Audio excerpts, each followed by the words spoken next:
ಎಲ್ಲರಿಗೂ ಕೂಡ ನಮಸ್ಕಾರ. ಪೊಲೀಸ್ ಪರೀಕ್ಷೆ ಸೇರಿದಂತೆ ಮುಂಬರ್ತಕ್ಕಂತಹ police constable, PSI, FDA, SDA, AO, AAO ಮುಂತಾದ ಪರೀಕ್ಷೆಗಳಿಗೆ ಮತ್ತು ಕರ್ನಾಟಕ ಎಕ್ಸಾಮಿನೇಷನ್ ಅಥಾರಿಟಿಯಿಂದ ನಡೆಸ್ತಕ್ಕಂತಹ ಬೇರೆ ಬೇರೆ ಪರೀಕ್ಷೆಗಳಿಗೆ ಉಪಯುಕ್ತ ಆಗೋ ರೀತಿಯಲ್ಲಿ ತರಗತಿಗಳನ್ನು ನಡೆಸ್ತಾ ಹೋಗ್ತಾ ಇದ್ದೇವೆ. ಅದಕ್ಕಾಗಿ ಹಿಂದಿನ ಒಂದು ಹಳೆಯ ಪ್ರಶ್ನೆ ಪತ್ರಿಕೆಗಳು, ಅಂದರೆ ನಾನು ಈಗಾಗಲೇ ಹಳೆಯ ಪ್ರಶ್ನೆ ಪತ್ರಿಕೆಗಳನ್ನು ಕೊಟ್ಟಿದ್ದೇನೆ, ಅವೆಲ್ಲವನ್ನು ಕೂಡ ಇಲ್ಲಿ ನಾನು ಇದುವರೆಗೂ ಕರ್ನಾಟಕ ಎಕ್ಸಾಮಿನೇಷನ್ ಅಥಾರಿಟಿ ಆಗಿರ್ಬೋದು, KPSC, KEA ಮತ್ತು ಇಲ್ಲಿ ಬೇರೆ ಬೇರೆ KSP ಆಗಿರ್ಬೋದು, ಎಲ್ಲ ಬೇರೆ ಬೇರೆ ಎಕ್ಸಾಮ್ಸ್ಗಳು ಇರ್ತವೆ ಅಥವಾ ಬೇರೆ ಬೇರೆ ಪರೀಕ್ಷೆಗಳು ನಡೆದಿದ್ದಾವೆ, ಅಲ್ಲಿ ಬಂದಿರತಕ್ಕಂಥ ಒಂದು ಪ್ರಶ್ನೆಗಳನ್ನು ತೆಗೆದುಕೊಂಡು ಬರುವಂಥ ಒಂದು ಪ್ರಯತ್ನವನ್ನು ನಾನು ಮಾಡಿದ್ದೇನೆ.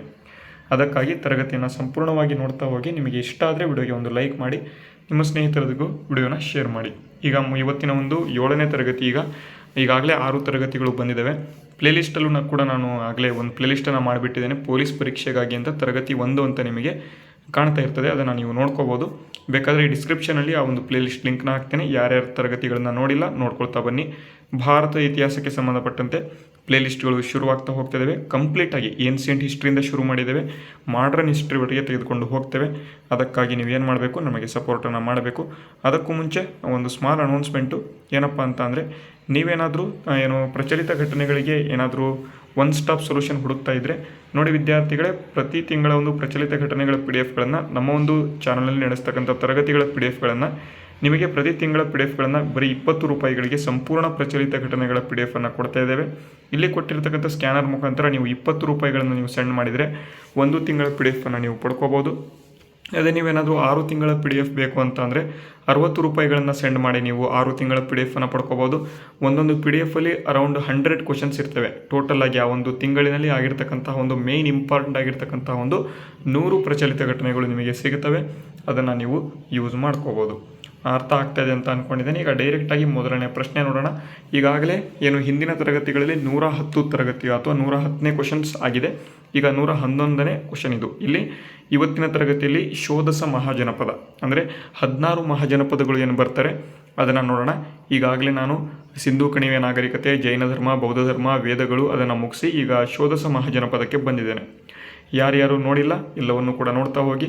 ನೋಡಿ, ಇವತ್ತಿನ ಒಂದು ಪ್ರಶ್ನೆ, ಅದರ ಕೆಳಗೆ ಪರೀಕ್ಷೆ ಮತ್ತು ವರ್ಷ, ಯಾವ ಪರೀಕ್ಷೆಯಲ್ಲಿ ಕೇಳಿದ್ದಾರೆ ಮತ್ತು ಯಾವ ವರ್ಷದಲ್ಲಿ ಕೇಳಿದ್ದಾರೆ ಎಲ್ಲವನ್ನು ಕೂಡ ಕೊಟ್ಟುಬಿಟ್ಟಿದ್ದೇನೆ. ನೀವು ನೋಡ್ಕೊಳ್ತಾ ಹೋಗ್ಬೋದು. KPSC ಗ್ರೂಪ್ C ಯಲ್ಲೂ ಕೂಡ ಬಂದಿರತಕ್ಕಂಥ ಪ್ರಶ್ನೆಗಳನ್ನು ಕೂಡ ಕೊಟ್ಟಿದ್ದೇನೆ, ಏನೂ ಕೂಡ ಮಿಸ್ ಆಗೋದಿಲ್ಲ. ಓಕೆನಾ? ಈಗ ಮೊದಲನೇ ಪ್ರಶ್ನೆ ನೋಡೋಣ ಯಾರ್ಯಾರು ಆನ್ಸರ್ ಮಾಡ್ತೀರಾ. 16 ಮಹಾಜನಪದಗಳ ಸಮಗ್ರ ಪಟ್ಟಿಯನ್ನು ನೀಡುವ ಮೊದಲ ಬೌದ್ಧ ಧರ್ಮ ಗ್ರಂಥ ಯಾವುದು ಅಂತ ಇಲ್ಲಿ ಪ್ರಶ್ನೆ ಕೇಳಿದ್ದಾರೆ. ಭಗವತಿ ಸೂತ್ರ, ಅಂಗುತ್ತರ ನಿಕಾಯ, ದೀಘ ನಿಕಾಯ, ವಿನಯ ಪಿಟಕ ಅಂತ ಕೊಟ್ಟಿದ್ದಾರೆ. ಇದನ್ನು UPPSC ಪ್ರೀ ಅಂದರೆ PSC ಎಕ್ಸಾಮ್ ನಡೀತಿದೆ, KS ಲೆವೆಲ್ ಎಕ್ಸಾಮು 2004ರಲ್ಲಿ ಕೇಳಿದರು ಮತ್ತು BPSCಯಲ್ಲಿ 2015ರಲ್ಲಿ ಕೇಳಿದರು. ಓಕೆನಾ? 16 ಮಹಾಜನಪದಗಳ ಸಮಗ್ರ ಪಟ್ಟಿಯನ್ನು ನೀಡುವ ಮೊದಲ ಬೌದ್ಧ ಧರ್ಮ ಗ್ರಂಥ ಯಾವುದು ಅಂತ ಕೇಳಿದರೆ ಯಾವುದಪ್ಪ ಅಂತ ಅಂದರೆ ಅಂಗುತ್ತರ ನಿಕಾಯ ಅಂತ. ಓಕೆನಾ? ಅಂಗುತ್ತರ ನಿಕಾಯ ಆಪ್ಷನ್ B ಇಲ್ಲಿ ಸರಿಯಾದ ಉತ್ತರ. ಅದೇ ರೀತಿ ಎರಡನೇ ಪ್ರಶ್ನೆ ನೋಡ್ಬೋದು.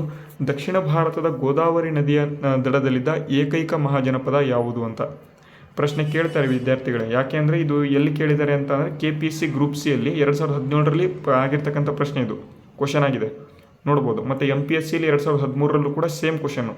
ಅದಕ್ಕಾಗಿ ಹಳೆಯ ಪ್ರಶ್ನೆ ಪತ್ರಿಕೆ ಏನು ಮಾಡಬೇಕು, ಬಿಡಿಸಿದರೆ ಏನಾಗುತ್ತೆ, ನಿಮಗೆ ಈಸಿ ಆಗುತ್ತೆ ಅಂತ. ನೋಡಿ, ದಕ್ಷಿಣ ಭಾರತದ ಗೋದಾವರಿ ನದಿಯ ದಡದಲ್ಲಿದ್ದ ಏಕೈಕ ಮಹಾಜನಪದ ಯಾವುದು ಅಂತ ಇಲ್ಲಿ ಪ್ರಶ್ನೆ ಕೇಳಿದ್ದಾರೆ. ಯಾವುದಪ್ಪ ಅಂತ ಅಂದರೆ ಅಸ್ಸಕ ಅಥವಾ ಅಸ್ಮಕ ಅಂತ ನಾವು ಕರಿತಾ ಇದ್ವಿ. ಆಪ್ಷನ್ C ಅಸ್ಮಕ ಇಲ್ಲಿಕ್ಕೆ ಸರಿಯಾದ ಉತ್ತರ ಆಗಿದೆ. ಅದೇ ರೀತಿ ನೋಡಿ, ಮುಂದಿನ ಪ್ರಶ್ನೆ, ಪಾಟಲಿಪುತ್ರಕ್ಕೆ ವರ್ಗಾಯಿಸುವ ಮೊದಲು ಮಗಧದ ಅತ್ಯಂತ ಹಳೆಯ ರಾಜಧಾನಿ ಯಾವುದು ಅಂತ ಕೇಳಿದ್ದಾರೆ. ವೈಶಾಲಿ, ಚಂಪಾ, ರಾಜಗೃಹ ಅಥವಾ ಗಿರಿವಜ್ರ, ವಾರಣಾಸಿ ಅಂತ ಕೊಟ್ಟಿದ್ದಾರೆ.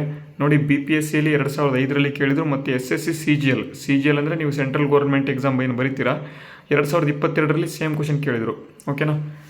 ಇದು ನೋಡಿ, ಪಾಟಲಿಪುತ್ರಕ್ಕೆ ವರ್ಗಾಯಿಸುವ ಮೊದಲು ಮಗಧದ ಅತ್ಯಂತ ಹಳೆಯ ರಾಜಧಾನಿ ಯಾವುದಾಗಿತ್ತು ಅಂತ ಪ್ರಶ್ನೆ ಕೇಳಿದ್ದಾರೆ. ಯಾವುದಪ್ಪ ಅಂತ ಅಂದರೆ ಆಪ್ಷನ್ C ರಾಜಗೃಹ ಅಂತ. ರಾಜಗೃಹ ಇದಕ್ಕೆ ಸರಿಯಾದ ಉತ್ತರ ಆಗಿದೆ. ಅದೇ ರೀತಿ ನೋಡಿ, ಮುಂದಿನ ಪ್ರಶ್ನೆ, ವತ್ಸಾ ರಾಜ್ಯವು ಯಾವ ನದಿಯ ದಡದಲ್ಲಿ ಸ್ಥಾಪಿತವಾಗಿತ್ತು ಅಂತ ಪ್ರಶ್ನೆ ಕೇಳಿದ್ದಾರೆ. ವತ್ಸಾ ರಾಜ್ಯವು ಯಾವ ನದಿಯ ದಡದಲ್ಲಿ ಸ್ಥಾಪಿತ ಆಗಿತ್ತು ಅಂತ ನೋಡಿ, ಗಂಗಾ, ಯಮುನಾ, ನರ್ಮದಾ ಮತ್ತು ಸೋನ್ ಅಂತ ಕೊಟ್ಟಿದ್ದಾರೆ. ಇದನ್ನು UPPSC ಮತ್ತು RO ARO 2014ರಲ್ಲಿ ಪ್ರಶ್ನೆ ಕೇಳಿದ್ದಾರೆ. ರಿಪೀಟ್ ಆಗಿದೆ. ನೋಡಿ, ವತ್ಸ ರಾಜ್ಯವು ಯಾವ ನದಿಯ ದಡದಲ್ಲಿ ಸ್ಥಾಪಿತ ಆಗಿತ್ತು ಅಂತ. ಇದಕ್ಕೆ ಸರಿದ ಉತ್ತರ ಆಪ್ಷನ್ ಬಿ, ಯಮುನಾ ನದಿಗೆ ಇದು ದಡದಲ್ಲಿ ಸ್ಥಾಪಿತ ಆಗಿತ್ತು. ಆಪ್ಷನ್ ಬಿ ಸರಿದ ಉತ್ತರ. ಅದೇ ರೀತಿ ನೋಡಿ, ಮುಂದಿನ ಪ್ರಶ್ನೆ, ವಿದೇಹ ಮತ್ತು ಲಿಚ್ಚವಿಗಳು ಸೇರಿದಂತೆ 8 ಕುಲಗಳ ಪ್ರಬಲ ಒಕ್ಕೂಟವಾಗಿದ್ದ ಮಹಾಜನಪದ ಯಾವುದು ಅಂತ. ನೋಡಿ, ವಿದೇಹ ಮತ್ತು ಲಿಚ್ಚವಿಗಳು ಸೇರಿದಂತೆ 8 ಕುಲಗಳ ಪ್ರಬಲ ಒಕ್ಕೂಟವಾಗಿದ್ದ ಮಹಾಜನಪದ ಯಾವುದು ಅಂತ ಇಲ್ಲಿ ಪ್ರಶ್ನೆ ಕೇಳಿದರೆ, ನೋಡಿ, ಮಗಧ, ಮಲ್ಲ, ವಜ್ಜಿ ಮತ್ತು ಕಾಶಿ ಅಂತ ಇದೆ. BPSCಯಲ್ಲಿ ಕೇಳಿದರೆ, ಮತ್ತು RRB NTPC ಅಂದರೆ ನೀವು ರೈಲ್ವೆ ಎಕ್ಸಾಮ್ ಬರೀತಿರಲ್ಲ, ಅಲ್ಲೂ ಕೂಡ ಪ್ರಶ್ನೆ ಬಂದಿದೆ. ಓಕೆನಾ. ಇದಕ್ಕೆ ಸರಿದ ಉತ್ತರ ನೋಡಬಹುದು, ವಿದೇಹ ಮತ್ತು ಲಿಚ್ಚವಿಗಳು ಸೇರಿದಂತೆ 8 ಕುಲಗಳ ಪ್ರಬಲ ಒಕ್ಕೂಟವಾಗಿದ್ದ ಮಹಾಜನಪದ ಯಾವುದಪ್ಪ ಅಂತ ಅಂದರೆ ಅದು ವಜ್ಜಿ ಅಂತ, ವಜ್ಜಿ ಕುಲ. ಓಕೆನಾ, ಆಪ್ಷನ್ ಸಿ. ಅದೇ ರೀತಿ ಮುಂದಿನ ಪ್ರಶ್ನೆ ನೋಡಿ, ಉಜ್ಜಯಿನಿ ಮತ್ತು ಮಹಿಷ್ಮತಿ ಇವು ಯಾವ ಮಹಾಜನಪದದ 2 ರಾಜಧಾನಿಗಳು ಆಗಿದ್ದವು ಅಂತ. ನೋಡಿ, ನೀವೇನು ಮಹಿಷ್ಮತಿ ಸಾಮ್ರಾಜ್ಯ ಅಂತ ನೀವು ಬಾಹುಬಲಿ ಮೂರ್ತಿ ಅಥವಾ ಬಲ್ಲಾಳ ದೇವದ ಏನು ಮೂವಿ ನೋಡಿರ್ತೀರ, ಅದರ ಒಂದು ಏನು ರಾಜಧಾನಿಗಳು ಏನೇನಾಗಿದ್ದು ಅಂತ ಇಲ್ಲಿ ಪ್ರಶ್ನೆ ಕೇಳಿದರೆ, MPPSCಯಲ್ಲಿ 2 ಸಲ ಬಂದಿದೆ. 2009ರಲ್ಲಿ ಒಂದು ಸಲ ಮತ್ತು 2021ರಲ್ಲಿ ಒಂದು ಸಲ, 2 ಸಲ ಸೇಮ್ ಕ್ವಶನ್ ಬಂದಿದೆ. ನೋಡಿ, ಇದಕ್ಕೆ ಸರಿಯಾದ ಉತ್ತರ ಯಾವುದಪ್ಪ ಅಂತ ಅಂದರೆ ಆಪ್ಷನ್ ಎ, ಅವಂತಿ ಅಂತಕ್ಕಂಥದ್ದು ಉಜ್ಜಯಿನಿ ಮತ್ತು ಮಹಿಷ್ಮತಿ ಇವು 2 ಮಹಾಜನಪದದ 2 ರಾಜಧಾನಿಗಳು ಆಗಿದ್ವು ಅಂತ. ನೋಡಿ, ಅದೇ ರೀತಿ ಮುಂದಿನ ಪ್ರಶ್ನೆ, ಪ್ರಾಚೀನ ಕಾಲದಲ್ಲಿ ಉತ್ತಮ ಗುಣಮಟ್ಟದ ಕುದುರೆಗಳಿಗೆ ಹೆಸರಾಗಿದ್ದ ಮಹಾಜನಪದ ಯಾವುದು ಅಂತ. ಉತ್ತಮ ಗುಣಮಟ್ಟದ ಕುದುರೆಗಳು ಆ ಕಾಲದಲ್ಲಿ ತುಂಬ ಇದ್ವು. ಅದಕ್ಕಾಗಿ ಆ ಒಂದು ಕುದುರೆಗಳಿಗೆ ಹೆಸರಾಗಿದ್ದಂಥ ಒಂದು ಮಹಾಜನಪದ ಯಾವುದು ಅಂತ ಕೇಳಿದರೆ ಗಾಂಧಾರ, ಕಾಂಬೋಜ, ಕುರು ಮತ್ತು ಶೂರಸೇನ ಅಂತ ಕೊಟ್ಟಿದ್ದಾರೆ. ನೋಡಿ, ಆನ್ಸರ್ ಮಾಡಬೇಕು ಇವೆಲ್ಲ. ನೋಡಿ, UPSC CDSಲ್ಲಿ 2015ರಲ್ಲಿ ಕೇಳಿದರು, ಮತ್ತು NDAದಲ್ಲಿ 2019ರಲ್ಲಿ ಸೇಮ್ ಕ್ವಶನ್ ಬಂತು. 2 ಸಲ ಕೇಳ್ತವ್ರೆ ಅಂತ ಅಂದರೆ ಪಕ್ಕ ಮುಂದೆ ಬರ್ತಕ್ಕಂಥ ಪರೀಕ್ಷೆಗಳಲ್ಲಿ ಪಕ್ಕ ಕೇಳ್ತಾರೆ. ಇದು ನಮ್ಮ ಒಂದು KPSCಲಿ ತುಂಬ ಸಲ ಕೇಳಿಬಿಟ್ಟಿದ್ದಾರೆ. ಆದರೆ ನಾನು KPSCಲಿ ಕೇಳಿದ್ದು ಮಾತ್ರ ಇಲ್ಲಿ ಬರೆದಿದ್ದೇನೆ. KE ಆಯಿತು, KSP ಆಯಿತು, ತುಂಬ ಸಲ ಇಂಥವೆಲ್ಲ ಕ್ವಶನ್ಸ್ ಆಗಿದ್ದಾವೆ ಆಲ್ರೆಡಿ. ಓಕೆನಾ. ನೋಡಿ, ಇದಕ್ಕೆ ಸರಿಯಾದ ಉತ್ತರ ಯಾವುದಪ್ಪ ಅಂತಂದರೆ ಕಾಂಬೋಜ ಅಂತ. ಕಾಂಬೋಜ ಒಂದು ಇದರಲ್ಲಿ ಮಹಾಜನಪದದಲ್ಲಿ ಉತ್ತಮ ಗುಣಮಟ್ಟದ ಕುದುರೆಗಳು ಇಲ್ಲಿ ಇದ್ವು ಅಂತ. ಅದೇ ರೀತಿ ಮುಂದಿನ ಪ್ರಶ್ನೆ ನೋಡಿ, ಹರಿಯಂಕ ವಂಶದ ಆಡಳಿತಗಾರ ಮತ್ತು ರಾಜಗೃಹ ನಗರವನ್ನು ನಿರ್ಮಾಣ ಮಾಡಿದ ಬುದ್ಧನ ಸಮಕಾಲೀನ ರಾಜ ಯಾರು ಅಂತ ಕೇಳಿದ್ದಾರೆ. ಹರಿಯಂಕ ವಂಶದ ಆಡಳಿತಗಾರ ಮತ್ತು ರಾಜಗೃಹ ನಗರವನ್ನು ನಿರ್ಮಾಣ ಮಾಡಿದ ಬುದ್ಧನ ಸಮಕಾಲೀನ ರಾಜ ಯಾರು ಅಂತ ಕೇಳಿದರೆ ತುಂಬ ಇಂಪಾರ್ಟೆಂಟ್ ಇದು. ಅಜಾತಶತ್ರು, ಉದಾಯಿನ್, ಬಿಂಬಿಸಾರ ಮತ್ತು ಶಿಶುನಾಗ ಅಂತ. ನೋಡಿ, ವೆಸ್ಟ್ ಬೆಂಗಾಲ್ PSCಯಲ್ಲಿ ಕೇಳಿದ್ದಾರೆ ಮತ್ತು SSC CGLಲ್ಲಿ ಕೇಳಿದ್ದಾರೆ. 2 ಸಲ ಪ್ರಶ್ನೆ ಬಂದಿದೆ. ಇದಕ್ಕೆ ಸರಿದ ಉತ್ತರ ನೋಡೋದಾದರೆ ಬಿಂಬಿಸಾರ ಎಂಬತಕ್ಕಂಥವನು, ಬಿಂಬಿಸಾರ ರಾಜ ಏನು, ಆಪ್ಷನ್ ಸಿ ಇದೆ. ಈ ಒಂದು ಹರಿಯಂಕ ವಂಶದ ಆಡಳಿತಗಾರ ಮತ್ತು ರಾಜಗೃಹ ನಗರವನ್ನು ನಿರ್ಮಾಣ ಮಾಡಿದ ಬುದ್ಧನ ಸಮಕಾಲೀನ ರಾಜ ಆಗಿದ್ದ ಬಿಂಬಿಸಾರ ಅಂತ. ಎಲ್ಲರೂ ಅಜಾತಶತ್ರು ಹಾಕ್ತೀರಾ, ಆದರೆ ಬಿಂಬಿಸಾರ ಸರಿಯಾದ ಉತ್ತರ. ಓಕೆನಾ. ಮುಂದಿನ ಪ್ರಶ್ನೆ ನೋಡಿ, ಶ್ರಾವಸ್ತಿಯು ಯಾವ ಮಹಾಜನಪದದ ರಾಜಧಾನಿ ಆಗಿತ್ತು ಅಂತ ಕೇಳಿದರೆ ಕೋಸಲ, ಕಾಶಿ, ಅಂಗ ಮತ್ತು ಮತ್ಸ್ಯ ಅಂತ ಕೊಟ್ಟಿದ್ದಾರೆ. ನೋಡಿ, UPPSCಯಲ್ಲಿ ಕೇಳಿದರೆ ಮತ್ತು VAO. ನೋಡಿ, 2023ರಲ್ಲಿ VA ಎಕ್ಸಾಮ್ ಏನು ನಡೀತು, ಶ್ರಾವಸ್ತಿ ಯಾವ ಮಹಾಜನಪದದ ರಾಜಧಾನಿ ಆಗಿತ್ತು ಅಂತ ನಮ್ಮ ಒಂದು ಕರ್ನಾಟಕದ VA ಎಕ್ಸಾಮಲ್ಲಿ ಕೇಳಿಬಿಟ್ಟಿದ್ದಾರೆ ಕಣ್ರಿ. ಅದಕ್ಕೆ ಕೇಳ್ತಾ ಇರ್ತಕ್ಕಂಥದ್ದು ತುಂಬ ಇಂಪಾರ್ಟೆಂಟ್ ಇದೆ ಎಲ್ಲ ಕ್ವಶನ್ಸ್ಗಳು.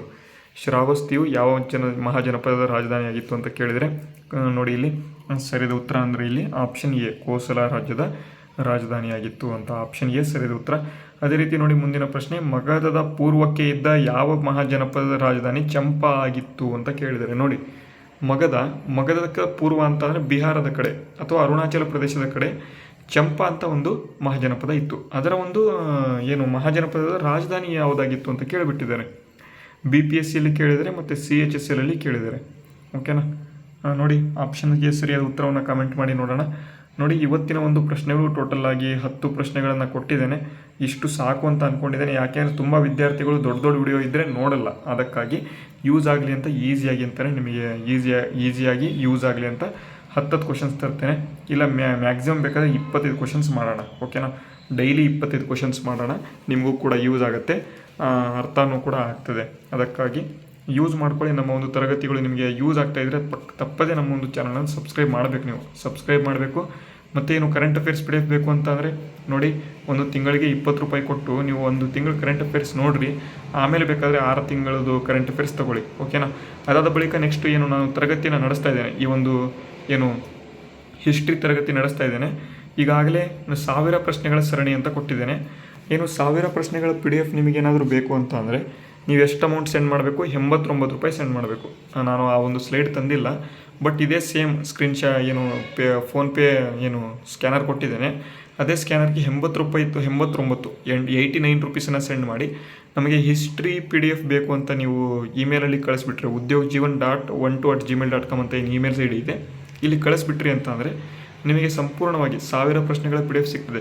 ಅದು ಯಾವ ರೀತಿ ಇರುತ್ತೆ ಅಂತಂದರೆ, ಯಾವ ಪ್ರಶ್ನೆಯಲ್ಲಿ ಕೇಳಿದ್ದಾರೆ, ಯಾವ ಎಕ್ಸಾಮಲ್ಲಿ ಕೇಳಿದ್ದಾರೆ, ಯಾವ ಇಯರಲ್ಲಿ ಕೇಳಿದ್ದಾರೆ, ಯಾವ ವರ್ಷದಲ್ಲಿ ಪ್ರಶ್ನೆವಾಗಿದೆ, ಎಲ್ಲವೂ ಕೂಡ ನಿಮಗೆ ಸಿಕ್ಬಿಡುತ್ತೆ.